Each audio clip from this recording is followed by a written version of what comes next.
Good morning. எல்லாருக்கும் இனிய காலை வணக்கம். இன்னைக்கு நம்ம பேச போற டாபிக் ரொம்ப ஆழமான, உணர்ச்சிகரமான, அதாவது எல்லா குடும்பங்களுக்கும் சம்பந்தப்பட்ட ஒரு விஷயம். அது திருமணத்தை தாண்டி உறவுகள் இருக்கு இல்லையா, அதாவது இல்லீகல் ரிலேஷன்ஷிப். இதனால சிதையிற குடும்பங்களும் அதுக்கும் சமுதாயத்திற்கும் உரிய யதார்த்தமான ஒரு நிலைமை என்ன, அதை பத்தி தான் நம்ம இன்னைக்கு பேச போறோம். ஒருவேளை ஒரு சிலருக்கு கேட்கும்போது இது கொஞ்சம் சங்கடமா இருக்கலாம். ஆனா பேச மறுக்கிறதால இது மறைஞ்சு போக போற விஷயம் கிடையாது. இது உண்மையான கசப்பான விஷயம்தான். திருமணத்தை தாண்டிய உறவுகள், இது சட்டவிரோத உறவுகள், இல்ல கள்ளத்தொடர்பு, இல்ல இதை எப்படி வேணாலும் சொல்லிக்கலாம். ஆனா நீங்க சொல்ற விதம் வேறமா இருந்தாலும், ஆனா இதனால் பின்னாடி இருக்கிற வழிகளும், இதனால அழியிற வாழ்க்கை, அந்த குடும்பங்களுடைய கண்ணீரும் ரொம்ப ரொம்ப அதிகம். ஒரு காலகட்டத்தில் ஏதோ ஒரு சில இடங்கள்ல யாருக்கும் தெரியாம நடந்த ஒரு விஷயம் இன்னைக்கு டெக்னாலஜியோட வளர்ச்சியால தற்காலிக, அதாவது என்ன சொல்ல, ஒரு ஒரு ஒரு ஒரு சடன் இன்ட்ரெஸ்டால, ஒரு அட்ராக்ஷனால வீட்டுக்கு பக்கத்துல வேலை செய்யற ஆஃபீஸ்ல, சோசியல் மீடியால ரொம்ப சாதாரணமா கண்ணு முன்னாடியே எல்லாரும் முன்னாடி சாதாரணமா நடக்க ஆரம்பிச்சது. கணவனுக்கு தெரியாம மனைவி, மனைவிக்கு தெரியாம கணவன், இந்த ரெண்டு பக்கமும் இது நடந்துட்டு தான் இருக்கு. யாரோ ஒருத்தர் தப்பு பண்றாங்க, இது அவங்களுடைய தனிப்பட்ட விஷயம்னு நம்ம அவ்வளோ ஈஸியா அதை கடந்து போக முடியாது. ஏன்னா இது ஒரு தனி மனிதனுடைய ஒழுக்கம், இது சமூகத்துடைய அடித்தளம். இதை ஸ்ட்ராங்கா இதை தாண்டி தான் இருக்கு. இந்த அடித்தளமே இன்னைக்கு ஆட்டம் கண்டுட்டு இருக்கு. இந்த உறவுகள் எங்க தொடங்குது, எப்படி தொடங்குது? நம்ம பலர் நினைக்கிறது என்னன்னா, இது எடுத்த உடனே ஒரு தப்பான ஒரு உறவா ஆரம்பிச்சிருதோ, அப்படி ஆரம்பிக்கிறது கிடையாது. புரியுதுங்களா? இது என்னன்னா, அதுதான் நம்மளால கண்டுபிடிக்க முடியாத ஒரு ஆபத்தான விஷயம்.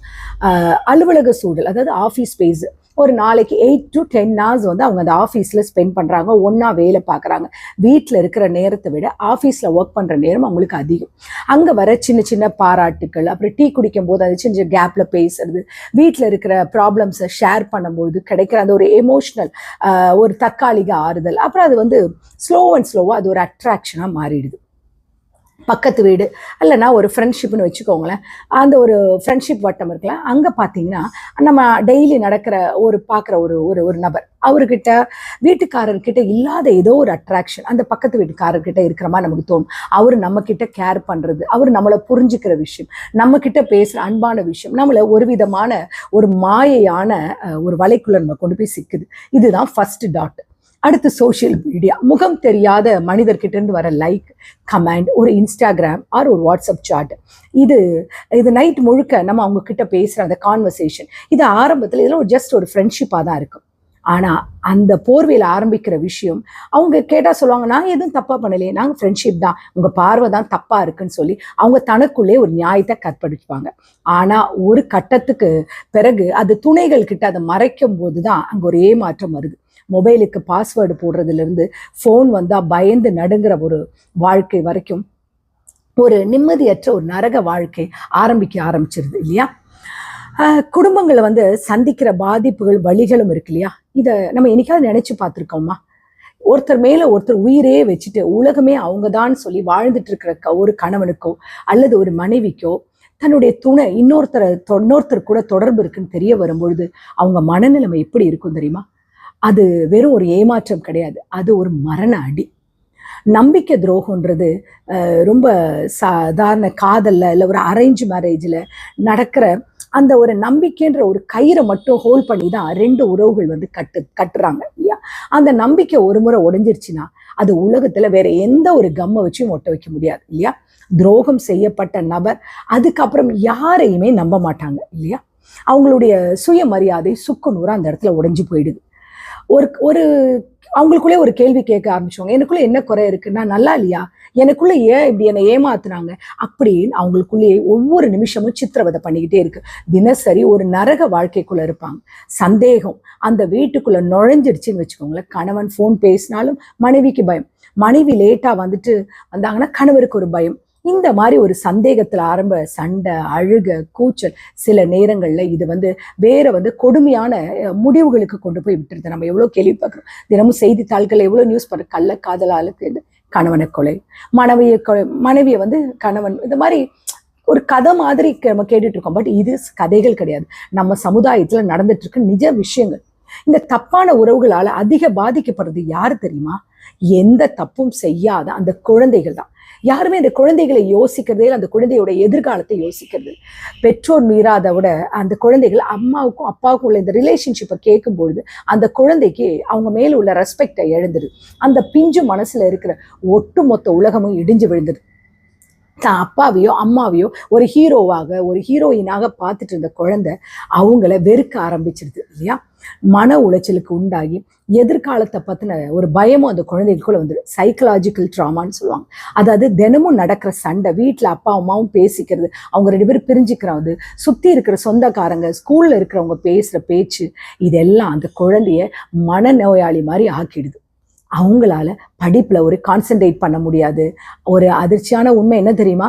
இன்னைக்கு பெற்றோர் செய்யற இந்த தவறுகள் நாளைக்கு அந்த குழந்தைகள் எதிர்காலத்துக்கு அதுங்க ஒரு திருமண பந்தத்துக்குள்ள போகும்போது அதுக்குள்ள ஒரு அதை வாழ்க்கையை பாதிக்கும். நம்ம அப்பாவே இப்படிதான் இருந்தாங்க, நம்ம எதுக்கு திருமணம் பண்ணோம், திருமண பந்தம்ன்றது பொய் தானன்ற ஒரு கசப்பான எண்ணம் அவங்களுடைய மனசுக்குள்ள பதிய ஆரம்பிச்சிருது.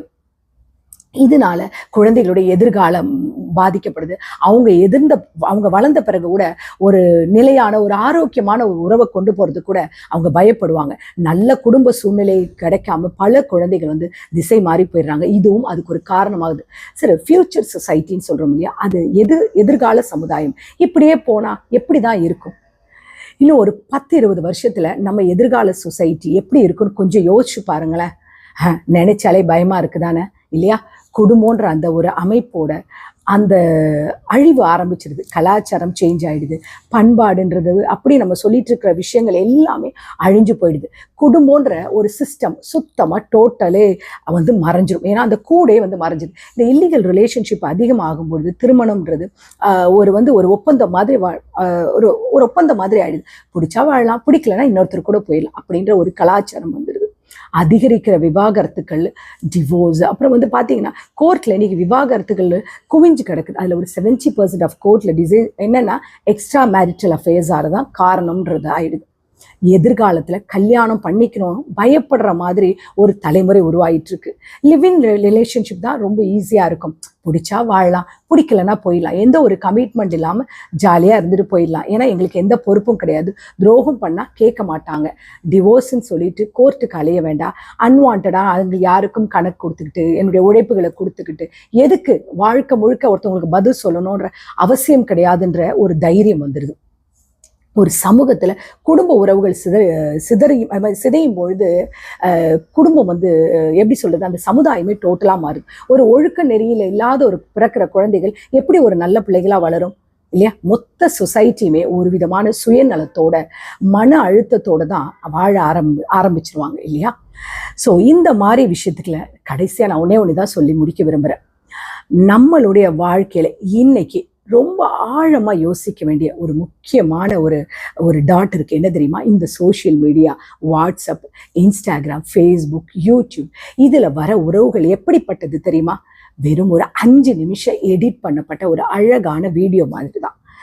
முகத்துல ஃபில்டரை போட்டுட்டு வார்த்தைகள்ல சுகர் கோட் பண்ணிட்டு நீங்க தான் என் உலகம், நீ இல்லைன்னா வேற எதுவுமே இல்லை அப்படின்னு அனுப்புற ஒரு சின்ன மெசேஜை நிஜம் நம்பி எத்தனையோ பேர் இன்னைக்கு ஏமாந்துட்டு இருக்கோம் இல்லையா? வருஷ கணக்கா நம்ம கூட வாழ்ந்த, நம்ம கஷ்டப்பட்டப்போ நம்ம கூட இருந்த நீங்க உங்களுடைய சுக துக்கங்களை பங்கெடுத்துக்கிட்ட உங்க உண்மையான துணையை விட நேத்து ஃபோன் ஸ்க்ரீன்ல முகம் காட்டி இன்னைக்கு நான் நல்ல வார்த்தைகளை பேசுறேன் அந்த ஒரு நபரை உங்களுக்கு பெருசா தெரிஞ்சு இது தற்காலிகமான எப்படி சொல்றது ஒரு போலியான ஒரு ஃபேக்கான ஒரு ரிலேஷன்ஷிப்ன்றதை நம்புங்க. நிஜமான அன்பு நம்பி பெத்த பிள்ளைகள் கட்டின துணைகளையும் நடுரோட்ல விட்டுட்டு நீங்க வீட்டை விட்டு வெளியே போய் ஒரு புதிய வாழ்க்கைக்குள்ள போறீங்க. நீங்க எத்தனை பேர் வீட்டை விட்டு வெளியே போனவங்க வாழ்க்கை சந்தோஷமா இருக்கு இல்லையா? கொஞ்ச நாள்லயே அந்த புது உறவுக்குள்ளேயும் ஒரு சந்தேகம் வந்துடும் இல்லையா? இது நம்ம கூடயும் நிஜமாவே இந்த உறவு இருக்குமா, இல்ல நம்ம கூட விட்டுட்டு போயிடுமா, நம்மளை ஏமாத்துற மாதிரி அவங்கள ஏமாத்திட்டு வந்த மாதிரி நம்மளையும் ஏமாத்திட்டு போக மாட்டாங்களா அப்படின்ற ஒரு சந்தேகம் அங்கேயும் அந்த புது உறவுக்குள்ளேயும் பிரிவு வந்துடுது. கடைசியில தேடி போன உறவும் நிலைக்காம வாழ வேண்டிய குடும்பமும் இல்லாம ஒட்டு மொத்தமா வாழ்க்கையை இழந்துட்டு நடுத்தருவுல நிக்கிற எத்தனையோ பேரை நம்ம பார்த்துக்கிட்டு இருக்கோம். எத்தனையோ பேரை அசிங்கப்பட்டு தற்கொலை வரைக்கும் போற விஷயங்கள் எல்லாம் நம்ம தினசரி வாழ்க்கையில பார்க்குறோம். நீங்க ஆசைப்பட்டு எடுக்கிற எந்த ஒரு தப்பான முடிவால உங்க வீட்டோட நிலைமை என்ன ஆகுதுன்னு யோசிங்க. நீங்க வெளியில போனதுக்கு அப்புறம் சுத்தி இருக்கிற இந்த சொசைட்டி நம்முடைய குழந்தைகளை எப்படி பார்க்கும், நம்ம ஸ்கூலுக்கு போகிற இடத்துல, நம்முடைய குழந்தைகள் விளையாடுற இடத்துல, மற்றவங்க பேசுகிற இடத்துல அந்த குழந்தை அந்த ஏளன பேச்சுகளை கேட்டு அந்த பிஞ்சு மனசு எப்படி தாங்கும்? உங்கள் அம்மா இப்படி, உங்கள் அப்பா இப்படின்னு சுட்டி காட்டும் பொழுது அந்த குழந்தைகளுடைய வலி எப்படி இருக்கும்? அது தலை குனிஞ்சு நிற்குமே. அந்த வலிக்கான பதில் எந்த பெத்தவங்களால கொடுக்க முடியுமா? உங்களுடைய தற்காலிக சுகத்துக்காக, உங்க சந்தோஷத்துக்காக, உங்க சொந்த ரத்தத்துடைய எதிர்காலத்தை மொத்த இருட்டடிப்பு செய்வீங்களா? இது நியாயமா? தயவு செஞ்சு சொல்றேன், இனிமே இந்த மாதிரி யாருமே சரி தவறான எண்ணங்கள் தோணுனா தயவு செய்து அந்த ஒரு தற்காலிக ஒரு ஈர்ப்பு நமக்கு வருதா, இல்லை ஏதோ ஒரு நிமிஷம் கண்ணை மூடி யோசிங்க. உங்களுடைய எதிர்காலம், உங்கள் குழந்தைகளுடைய எதிர்காலம் உங்கள் கண்ணு முன்னாடி வரட்டும். உங்கள் நம்பி வந்த அந்த துணையோட முகம், நம்ம இல்லைன்னா அந்த துணை என்ன பண்ணும்? நம்மளை எவ்வளோ நேசிச்சிருக்கோம், நம்மளுடைய அப்ஸ் அண்ட் டவுன்ஸ்லாம் நம்ம கூட இருந்ததே, நம்மளை உயர்த்தி விட்டதே, அதை எல்லாத்தையுமே யோசிச்சு பாருங்க. அதெல்லாம் உங்கள் முகத்துக்கு முன்னாடி வரும். இந்த போலியான காட்டுற அந்த உறவுகளை நம்பி உங்களுடைய உண்மையான உறவுகளை இழந்துட்டு போயிடாதீங்க. என்னதான் நாகரிகம் வளர்ந்தாலும் சரி, கடவுளோ அல்லது இயற்கையோ நமக்கு பார்த்து பார்த்து போடப்பட்ட ஒரு புனிதமான பந்தம். அந்த உறவை எப்படி வேல்யூ பண்ணணும்ன்றது உங்ககிட்ட தான் இருக்கு. ஒரு ஆண் ஒரு பெண், அவங்க மூலமா வர குழந்தை, அந்த பந்தம் அது ஒரு அழகான தெய்வீகமான அமைப்பு. அந்த அழகான குடும்பம் அமைகிறதுன்றது எல்லாருக்குமே கிடைச்சிடாது, அது ஒரு வரம். அந்த வரத்தை ஆன்லைன்ல வர 4 பேரோட அந்த மெசேஜுக்காக, இல்லப்பா ஆஃபீஸில் கிடைக்கிற ஒரு தற்காலிக ரிலாக்ஸேஷனுக்காக தூக்கி எறிஞ்சிடாதீங்க. பக்கத்தில் பார்க்குற முகங்கள் எல்லாம் நிஜங்கள் கிடையாது. துரோகத்தால் கட்டுற எந்த ஒரு மாளிகையும் கண்டிப்பாக நிலைக்காது. புரியுதுங்களா? வாழ்க்கைன்றது வாழ்றது மட்டும்தான். அது உங்கள் கையாலே நரகமாக்கிடாதீங்க. உங்கள் துணையை நேசிங்க, உங்கள் குடும்பத்தை நேசிங்க. எல்லா குடும்பத்திலையும் குழப்பங்கள் இருக்கும், பிரச்சனைகள் இருக்கும். பட் பிரச்சனை இல்லாத ஒரு வாழ்க்கை வேணும்னு யாரையோ நம்பி போய் உங்களுடைய வாழ்க்கையை எழுந்துடாதீங்க. உங்கள் பிள்ளைகளுக்கு நீங்கள் ரோல் மாடலாக இருங்க. அதுதான் நீங்கள் இந்த உங்கள் சமுதாயத்துக்கு செய்கிற ஒரு நன்மையாக இருக்கும். இந்த உங்கள் வீடியோ பிடிச்சிருந்தா உங்கள் குடும்பத்தில் உங்கள் ஃப்ரெண்ட்ஸ் யாராவது இந்த மாதிரி ஒரு மன உளைச்சல் இருந்தால் முடிஞ்சால் இதில் உள்ள கருத்துக்களை அவங்களுக்கு அட்வைஸ் பண்ணுங்கள், ஷேர் பண்ணுங்கள். ஏன்னா அன்பாக சொல்லுங்கள். ஏன்னா எத்தனையோ பேர் இந்த மாதிரி நம்பி போய் அவங்களுடைய வாழ்க்கையை இழந்திருக்காங்க. நம்ம நிறையா விஷயங்களை கேள்விப்படுறோம். ஏன்னா மறுபடியும் அந்த உறவு ஒட்டணும்னா அது ஒட்டாது இல்லையா? தயவு செஞ்சு சொல்கிறேன். அதே மாதிரி ஒருத்தருடைய வாழ்க்கைக்குள்ளே வர ஒரு ஆணோ பெண்ணோ தயவு செஞ்சு அந்த குடும்பத்தையும் பாருங்க. அந்த குடும்பம் எவ்வளவு அழகா போயிட்டு இருக்கு. அந்த குடும்பத்துக்குள்ள நம்ம நுழைஞ்சு அதை நம்ம எப்படி கெடுத்துட்டோம்னா அந்த குடும்ப உறவு என்ன ஆகுன்றது யோசிச்சுட்டு செய்யுங்க. இது ரொம்ப ஒரு சென்சிட்டிவான விஷயம்தான். இப்போ நிறைய காரியங்கள் இது நடந்துட்டு இருக்கிறதால தான் நான் இதை பற்றி பேசுகிறேன். ஸோ இதனால் காயப்பட்டு இருந்தீங்க, யாராவது இந்த மாதிரி ஒரு உறவுக்குள்ள சிக்கி தவிச்சிட்டு இருக்கீங்கன்னா பொறுமையாக யோசிங்க. அதை விட்டு வெளியே வர பாருங்கள். உங்களுடைய வாழ்க்கையை வாழுங்க. வாழ்க்கை ரொம்ப ரொம்ப அழகானது. அதை எப்படி வாழணுன்றது உங்கள் கையில் தான் இருக்குது. உங்களால் உங்கள் குடும்பத்தை கண்ணீரில் விட்டுறாதீங்க. உங்களுடைய குழந்தைகளையும் கண்ணீரில் விட்டுறாதீங்க. ஒரு நல்ல ஒரு எதிர்காலத்தை உருவாக்குறது உங்கள் கையில் தான் இருக்குது. இந்த நாள் இனிய நாளாக இருக்க கடவுளை வேண்டிக்கிறேன். Take care, bye, love you all.